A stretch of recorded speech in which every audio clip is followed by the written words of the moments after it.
Today's best country, K103. I've got a special treat for you right now as a special guest has just joined me on the EBOMD phone line, a guy that's going to be taking the stage at Freedom Fest tomorrow night at 8 p.m.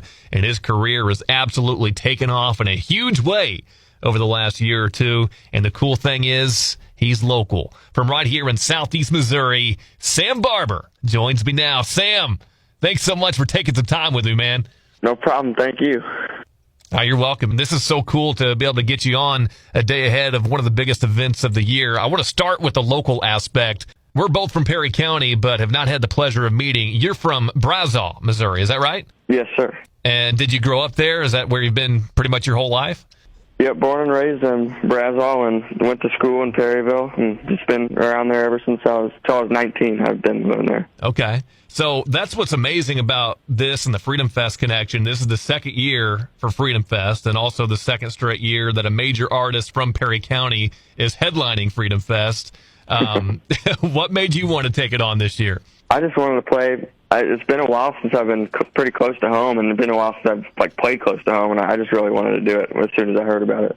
And there's the added benefit of helping out local veterans. This is a benefit show for veterans in the Cape Girardeau Veterans Home Foundation. I'm sure it means a lot to you to be able to lend a helping hand that way, too. Oh, 100%. So last year it was Chris Jansen. This year it's Sam Barber headlining Freedom Fest. And I think a lot of people just kind of assume you guys know each other, but there is quite an age difference there, and he's been living in Nashville for a while now. So do you know Chris at all? Have you guys crossed paths? You know, we actually haven't, surprisingly enough, yet. Yeah, that's kind of what I thought. And it's also what makes it amazing that two guys from the same county, born probably 20-some years apart, would find stardom in the music industry, but there's really no correlation between the two. Not necessarily, actually. I didn't really know I wanted to do this path. I just enjoyed music in general, and things kind of started happening out of nowhere. It seems like it did. I guess it all started, you went on American Idol a couple years ago, right? I did, yeah, I did. What was that like? That was a crazy experience for me. That was another thing that I didn't know I was going to do, and they had ended up messaging me, and my mom was like, why would you not do that? Yeah. So we ended up just flying out to L.A. and doing that whole insane experience. It was unforgettable, but it was a lot. I can only imagine how much of a fish out of water you must have felt like a small town Missouri kid out in L.A. But from that, one thing kind of led to another, and eventually it's led to you being one of the top streaming artists across multiple platforms. And like I said, you have just skyrocketed to stardom. What has that journey been like? It's pretty hard to explain. I don't think about it too often. I've been so busy that I don't really get to think about it. But yeah. It's been incredible. I've met so many amazing people, and just unfortunately, I don't get to get home much. But at some point, I hope I will. But it's been incredible. That's what tomorrow night's going to be all about. You do get to come home. But, exactly. Is the biggest thing that's changed just how busy you are? Definitely, yeah. I mean, it's every day. Yeah. At the moment. And playing shows just about everywhere. I would imagine you traveled all across the country doing shows. Yes, we just did a little tour in Europe not long ago, and then we just got back from Australia a couple months ago, and every show has been sold out. It's been wild. You said you didn't really know this was a path that you wanted to go down. Was there a turning point? Was there something happened that made you decide that this was going to be for you? What eventually led you to doing this? I was going to college at State Tech in Missouri. Yeah, and Lynn, right? Lynn, Missouri? Yes. Yeah. Yes, sir. And I had posted a couple of videos online, not thinking about it because a buddy of mine had told me to, and then I got a call from Montana saying that some people would like my music and they wanted me to come and do a video with them. And then, I don't know, I guess after I went out there and did that, I kind of just officially decided that I wanted to do it. Kind of once you realized that people were kind of eating this stuff up and wanted to hear more. Yeah. Yeah. That must be a great feeling. And what's cool too about you is you have a really unique sound. It's hard to compare you to anybody, and that's ultimately a good thing. Where does that sound come from? I really don't know.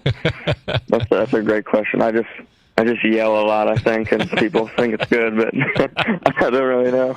I know that's not true because you sound really good, but being unique and being set apart is absolutely a good thing, especially in this business. I mean, were you influenced by any specific genre or artists growing up? Do you draw any kind of influence from that, or? I mean, I listened to most when I was really getting into music. I listened to a lot of like early Tyler Childers stuff and Chris Stapleton. Yeah. Were like the two main driving things. I wouldn't say that. I'm not sure how much of my music affects in that, but that's like the main stuff. Yeah, I could see that for sure. But I mean, you've really just blazed your own path. And that's one of the coolest parts about this whole thing is you're just sticking to who you are. That's all you know how to be. And that's pretty awesome. Thank you. So many new fans. I mean, you've got a lot of fans, obviously, in this area. But now that you've become famous, as you have, so many new fans are ready to come to Freedom Fest tomorrow night and kind of check you out in person for the first time, myself included. I have not seen a Sam Barber show yet. So what can we expect? What are we looking forward to for tomorrow night? I don't know. I think most people that from around the hometown have seen me at a bar like a long time ago, and I'm going to have a band with me this time, my whole band that we've been playing for like 2 years together now, so that already makes the show just 100% better. And I mean, I'm just going to give the show my heart. I want to show the hometown how hard I've worked, and I just want to give everyone a great show, truly. All those big streaming songs that we've been talking about that have just really blown up over the past year or two, I would imagine they'll hear all those. Oh, yeah. Oh, yeah.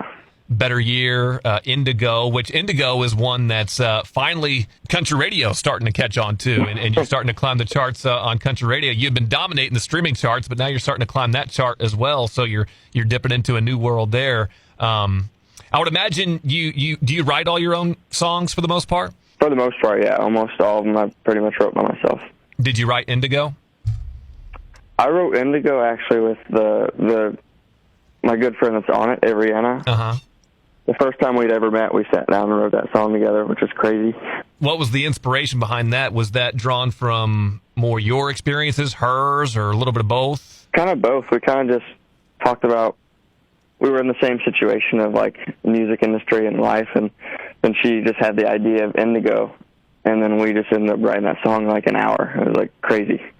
Yeah, that's incredible how fast something like that can come together and how big it's gone from that. So you'll hear that tomorrow. I didn't expect that. You'll hear that tomorrow night at Freedom Fest along with all the rest. And then it's not just you, Sam. Ian Ferguson, another Perry County guy, is going to be there. Do you know Ian at all? Yeah, we went to school together. We've been chatting a little bit on text. I haven't seen him in a while, so I'm pumped to see him and catch up. Wouldn't be surprised for him to be the next one that blows up. But he was in here. He played a little bit for us. He sounds great. Heck yeah, I know. He's amazing, really. Yeah, he does a great job. And then Gen X is going to be there, too. They're local as well. So we're looking forward to a great night. Sam takes the stage tomorrow night at 8 o'clock. Before I let you go, Sam, anything else you want to say to your fans or anybody listening back home before we let you go, man? I'm just excited to be home, and I hope you guys enjoy the show, truly. And I just, yeah.